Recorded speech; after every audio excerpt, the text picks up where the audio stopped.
Engraçado como é que a arte entra na nossa vida. Meu pai era assim uma pessoa que recebeu muita informação artística.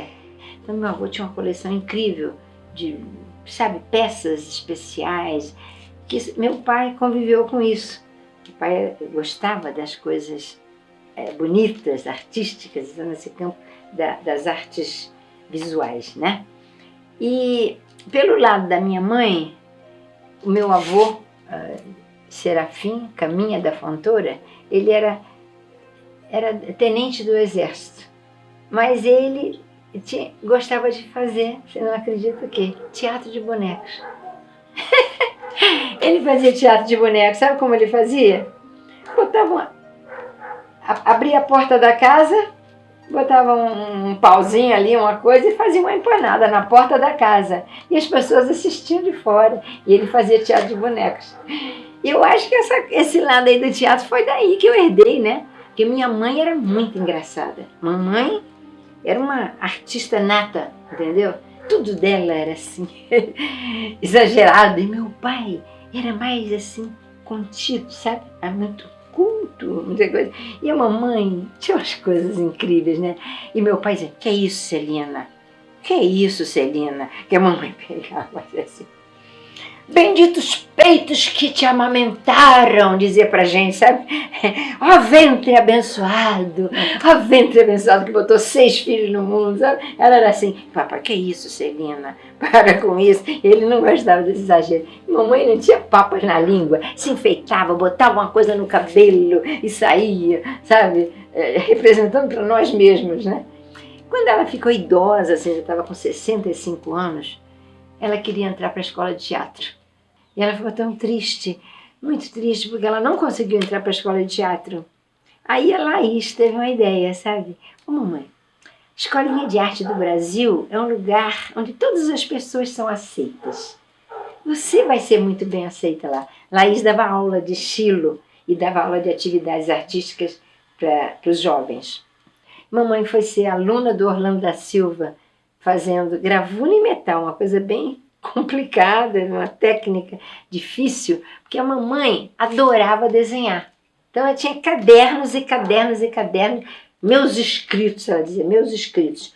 Quando eu morrer, vocês vão ficar ricos com os meus escritos, ela dizia, sabe? Porque tudo que ela via, ela queria contar, e ela adaptava, e ela aumentava, entendeu?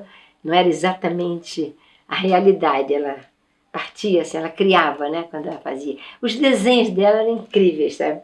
Incríveis. E meu pai dizia, Celina, eu acho que essa perna está desproporcional. É que ela fazia o desenho. Silvio, não se meta. Você é engenheiro, sabe? Mas deixa eu desenhar do jeito que eu gosto. Fez estilogravura, fez gravura em metal e ficou feliz da vida. Ficou tão feliz que pela primeira vez ela se sentiu realizada como pessoa. O professor Orlando se apaixonou pelo desenho da mamãe. Valmir Ayala, acho que era um crítico de arte, dizia que a mamãe era uma das poucas primitivas ingênuas, sabe? Um desenho primitivo ingênuo. E ela desenhou, deixou mais de 100 placas gravadas. Com 65 anos que ela começou, morreu com 71. Antes da escolinha eu tive a minha mãe, que passeava com a gente e mostrava, isso aqui é arnica, isso aqui é não sei o que lá. Ela sabia o nome das ervas, sabia de tudo, o que era bom para isso. Eu dizia assim, minha mãe foi a minha primeira arte educadora. A escolinha foi a segunda. Na escolinha eu já entrei burra velha, já com mais de 30 anos. Tinha 30 anos quando entrei para a escolinha. Mas a escolinha me abriu os olhos para o mundo. Me ensinou, sabe, a observar o que eu via e transformar e criar. Foi lá, então, que eu comecei a fazer teatro com ele e Pedro. Quem fundou a escolinha? Em 1948, Augusto Rodrigues. Ele teve assim, um insight. Ele era um artista plástico. Ele era um colecionador de arte popular. Aí Augusto Rodrigues se preocupava muito com a questão da educação.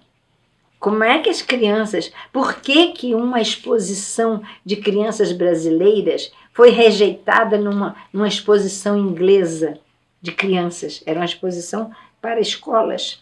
E a amostra brasileira foi rejeitada. Ele queria saber. Não é possível. As nossas crianças são criativas. Elas cantam, elas dançam. Por que que essa... Ele foi descobrir que essa exposição foi direcionada pela escola. Você entendeu? Então, praticamente não houve expressão autêntica das crianças. Era desenho copiado, era desenho para colorir, alguma coisa assim. Isso não é possível. A gente tem que mostrar o que nossas crianças sabem fazer. Aí começou a trabalhar com as crianças num lugar muito pequenininho. Esqueci agora, uma secretaria que cedeu um espaço para ele dar as aulas dele. E ali ele começou a dizer, não precisa ensinar. A gente só tem que dar material adequado para as crianças criarem. E começou. Dali ele já passou para um lugar maior e chamou outras pessoas do meio artístico para entrarem junto com ele. Então, era incrível. A Escolinha de Arte do Brasil era uma universidade.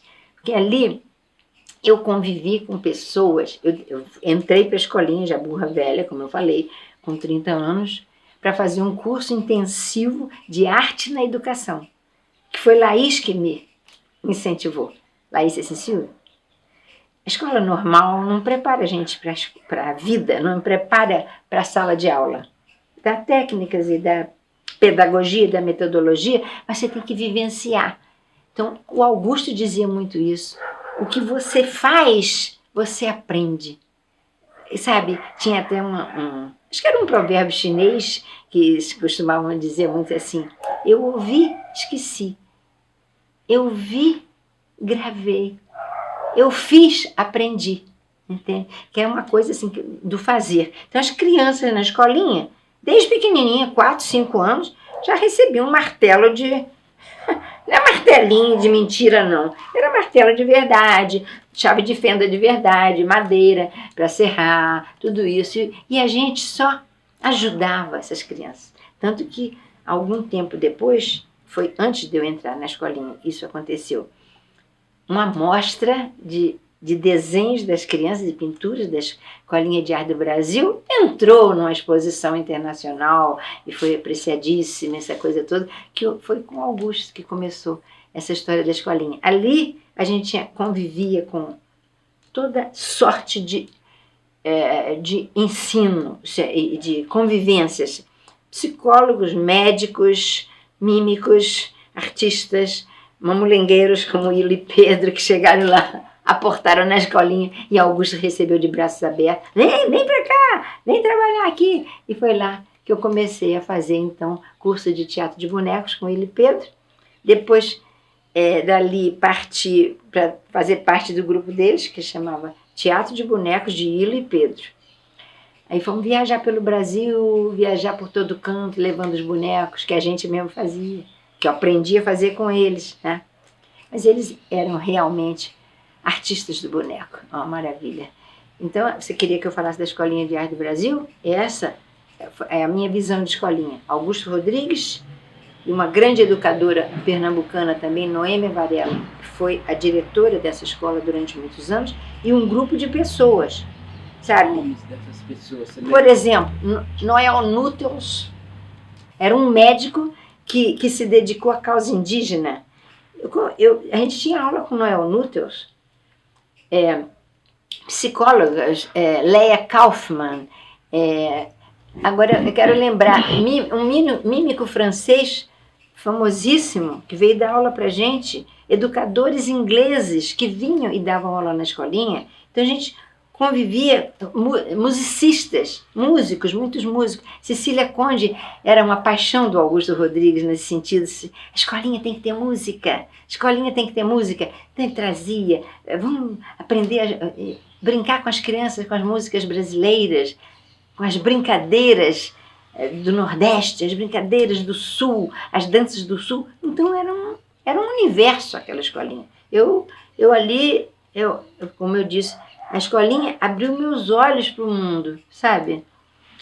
Tudo acontecia naquela cobertura enorme. Tinha um grande jardim, Tinha uma cozinha maravilhosa, uma coisa importantíssima que o Augusto prezava, a comida. A comida, a comida tem que ser coletiva. Então as pessoas, todo dia havia os grandes almoços, aquela mesa imensa. Aí vinham pessoas famosas. Caetano Veloso esteve lá. Betânia não era conhecida. Quando Betânia chegou, aquela outra também, as baianas, todos esses iam lá cantar pra gente. E Maria Fuchs, da Argentina, era uma grande bailarina e coreógrafa, também veio dar cursos na escolinha, sabe? Então tinha curso de dança, de teatro, de mímica, teatro de bonecos, desenho. Como eles diziam, na Inglaterra, você, para ser professor, não é como no Brasil, sabe? Os professores são muito bem pagos. Os professores de crianças são os mais bem formados. Tem que ter muita especialização, muita competência para poder lidar com a educação infantil. Na escolinha eu fiquei 8 anos, viajando primeiro com Hilo e Pedro, enquanto existia o teatro de boneco de Hilo e Pedro, e depois dando aula também, dava aula para crianças e jovens. E depois que eu saí da escolinha, eu continuei com Hilo, porque teve uma época que Hilo e Pedro... Hilo foi para o Chile, né? Aquela época uma coisa aí que muita gente foi para o Chile, quando Allende depois foi morto, né? 74, Hilo voltou do Chile, aí já não trabalhava mais com Pedro.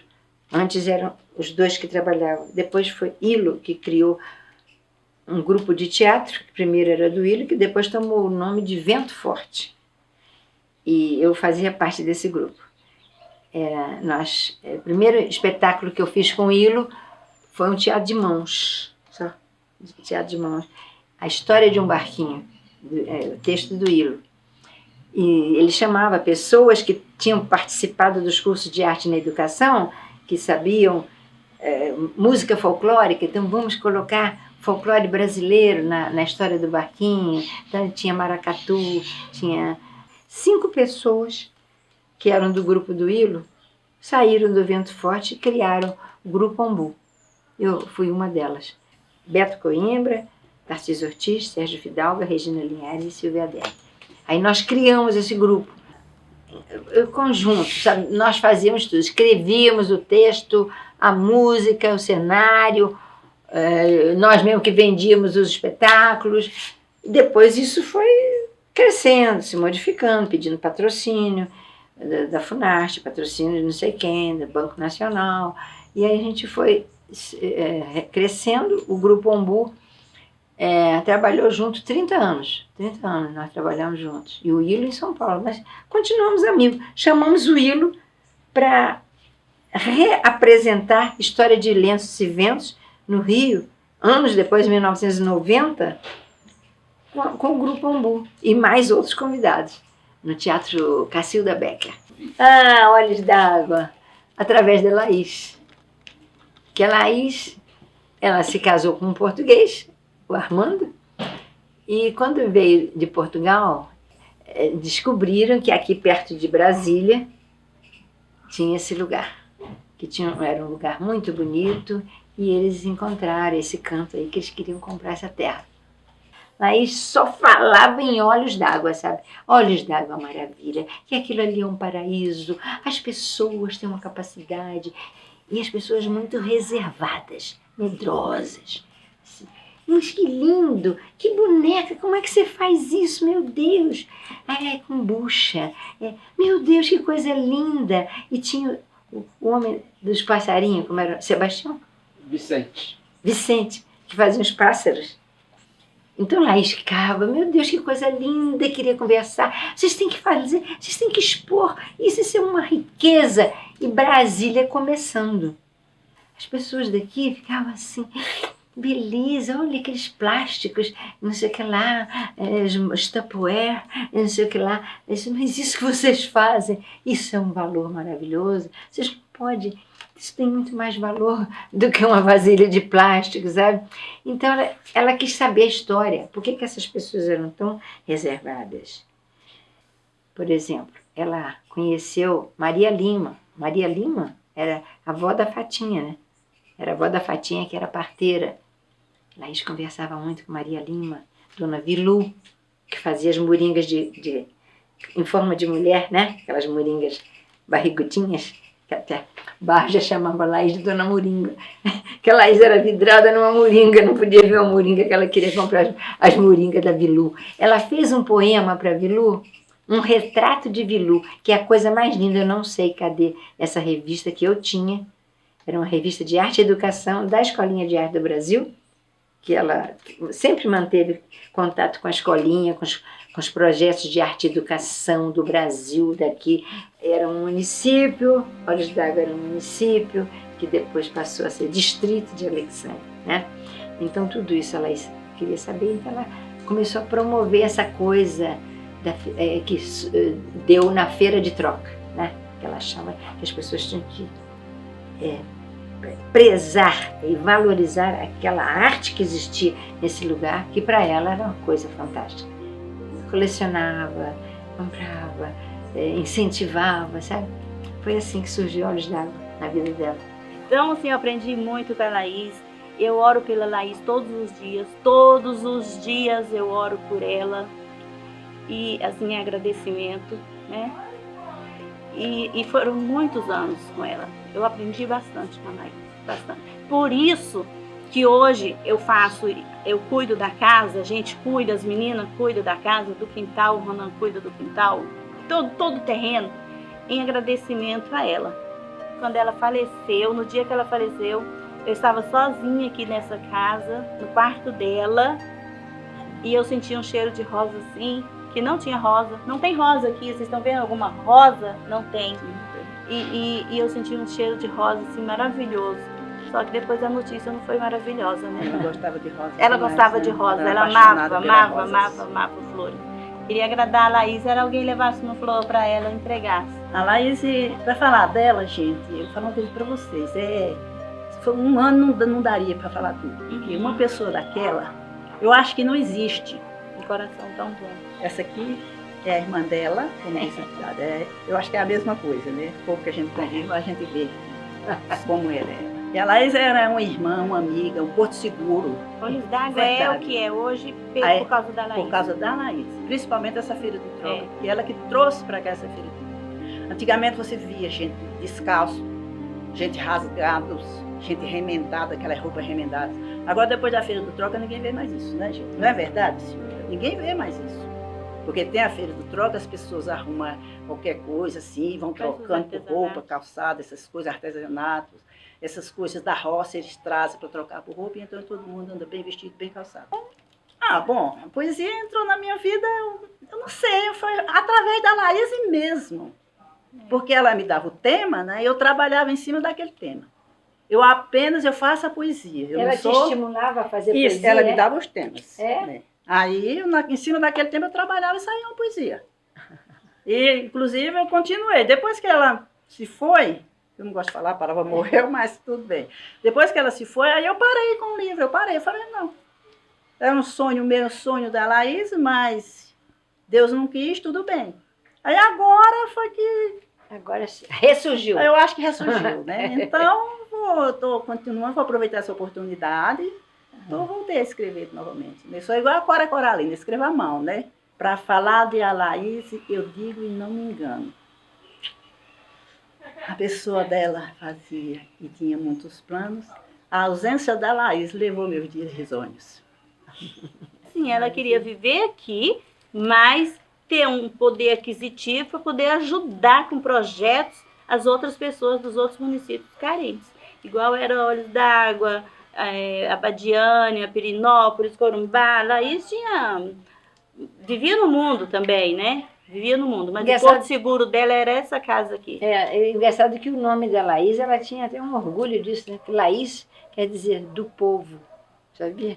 Laís, a palavra Laís é do povo.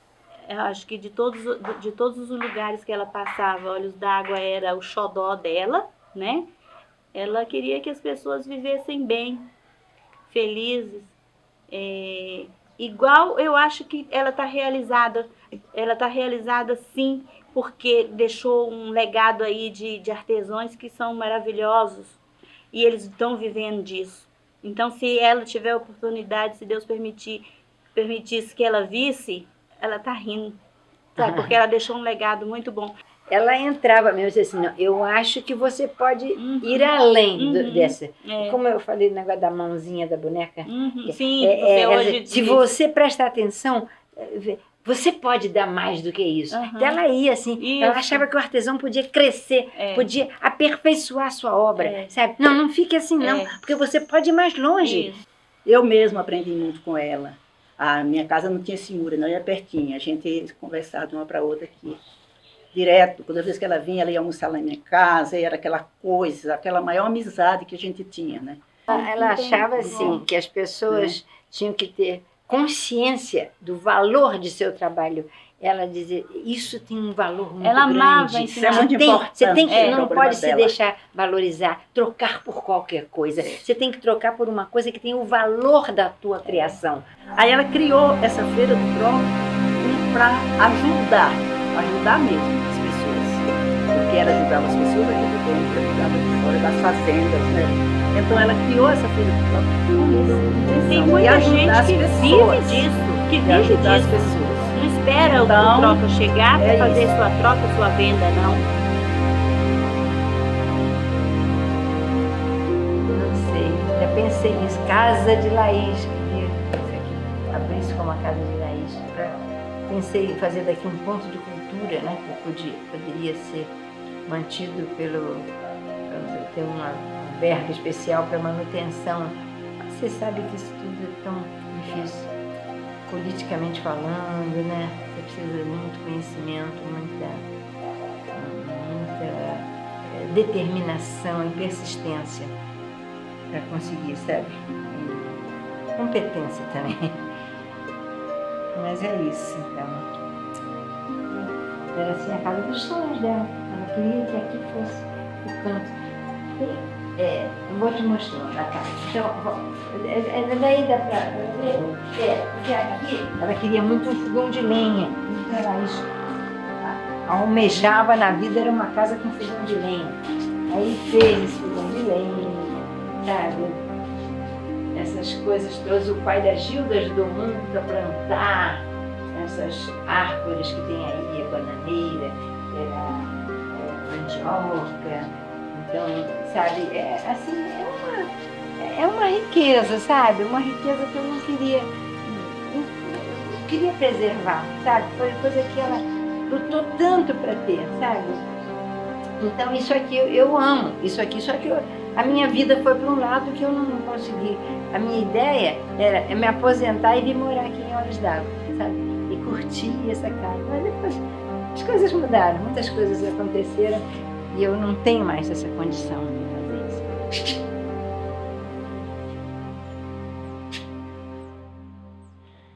Para que tinha muita coisa, tentaram organizar, essa geladeira não funcionava, por exemplo.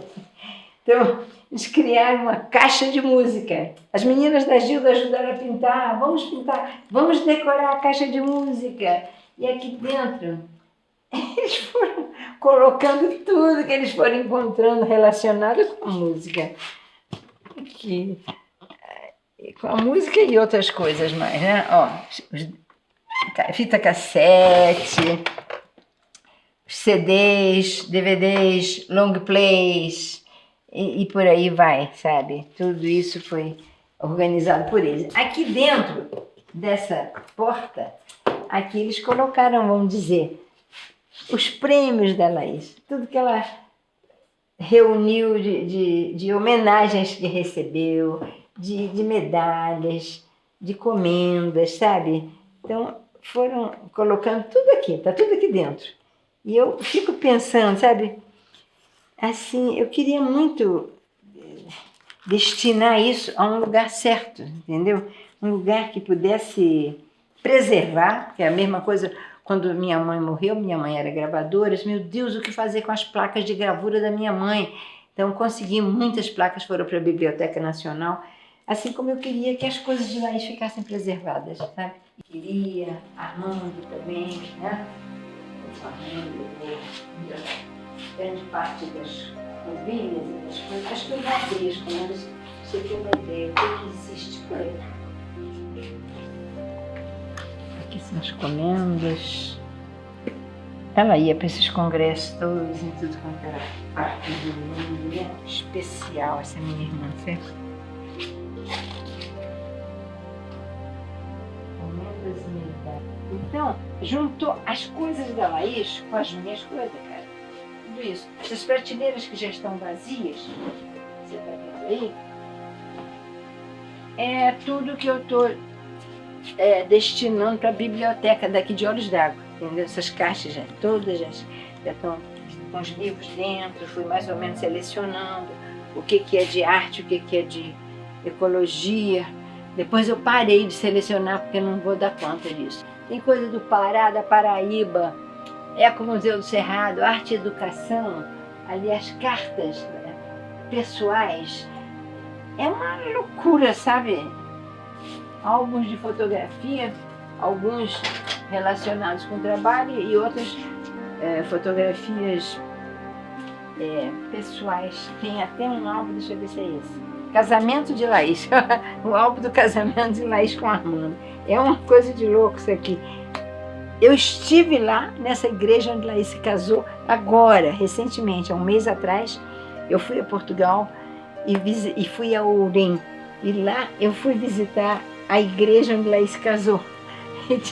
Muito lindo aquele lugar, tem um castelo medieval, castelo de Ourim, entende? Isso você vê? Então, os projetos todos. Aqui tem uma coisa incrível, estou vendo aqui na minha frente, tem a tese de mestrado da Lúcia Valentim, que você provavelmente conhecia, foi casada com Rubem Valentim, que a Laís ficou horrorizada, porque as coisas da Lúcia Valentim estavam se estragando e ela não conseguia destinar para lugar nenhum. A Laís trouxe para aqui, para Olhos d'Água. Não, eu vou levar, isso é uma coisa importantíssima, é um documento, e trouxe todas as coisas da Lúcia Valentim para aqui. Cara, não é que deu cupim naquele quarto e já estava pegando na casa. E a Gilda desesperada, ligando para mim, Silvia, o que eu faço? Já botei cupim, não tem jeito, já descupinizou. Não vai ter jeito, as coisas estavam todas com cupim. Tivemos que fazer uma fogueira e queimar tudo que sobrou. A única coisa que sobrou foi a tese de mestrado da Lúcia Valentim, que está aqui. Esses armários, foi daqui que a gente tirou as coisas que foram lá doadas. Ainda tem muita coisa, né? Tem muita coisa. Umas peças, essa peça de madeira aqui, lindíssima. Não sei se você já tinha visto isso aqui. Olha que coisa linda. Pesadíssimo, nem aguento carregar. Não sei nem a origem disso, não sei te dizer. Mas tem coisas muito lindas, sabe? Preciosas. Então, é isso, Peninha. Eu sinto, sabe, que eu tenho que ter muita determinação com o que eu vou fazer. Eu queria estar aqui, mas não estou. A minha vida foi para um lado e fiquei eu descobrindo as coisas, fazendo o que eu faço, rasgando papel, rasgando. Isso aqui é uma coisa importantíssima. Foi o primeiro espetáculo que Laís dirigiu com um grupo que se chamava Alfa Lavaca. Era um grupo daqui de Brasília, de alunos que estudavam na UNB ou no CIEM, não tenho certeza, se eram todos de um lugar só. Então ela dirigiu esse O Homem que Enganou o Diabo e ainda pediu troco. Esses ensaios eram feitos aqui em Olhos d'Água. Eles vinham nos fins de semana para ensaiar a peça e faziam grande quantidade de chá de alfavaca. Tem um pé até ali na frente da casa da Gilda, que eu queria saber o nome, que eu esqueci. Isso é uma coisa, o grupo parecia com o nome dessa planta, até que eu me lembrei que a planta é alfavaca e o grupo se chamava Alfa Lavaca. Por exemplo, que eu me lembre assim, que faziam parte desse grupo. Zaira Milne, que hoje em dia ela é casada com um inglês, mora na Inglaterra há anos e anos, que a Laís dizia, a Zaira é a filha que eu não tive. Laís amava a Zaira. E outras, a Yara Pietrikovic, eu não sei pronunciar direito o nome dela, também Yara, fazia parte desse, acho que Dimmer, os nomes que eu ouvia, né? Eu não participei disso, mas eu sabia que existia. Então, foi uma época assim que ela viveu essa direção de teatro, ela amava isso. Eu fazia teatro da minha maneira e a Laís fazia teatro da maneira dela. Eu me sinto responsável por isso, sabe? Mas, de repente, e agora? E se eu for embora? O que vai virar? O que vai acontecer? Aí eu estava pensando, gente, não posso mais, eu não tenho mais condição. Porque o que eu tentei fazer era, não sei se desorganizadamente, talvez, repassar essa memória, para que ela fosse utilizada, aquilo tudo que tem ali, os projetos de Laís, são coisas importantíssimas. Veio esse pessoal do projeto Serratense, do Instituto Serratense, um deles é um historiador, né?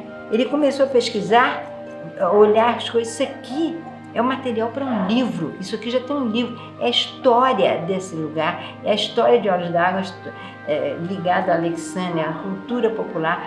Isso aqui é um material riquíssimo, riquíssimo, riquíssimo, que tem que ser utilizado, que era o sonho da Laís, abrir isso para o povo poder usar, para as pessoas interessadas poderem pesquisar. E isso não aconteceu, Peninha. Não aconteceu até hoje. Apesar de muito esforço, talvez eu não seja a pessoa certa para fazer isso, né?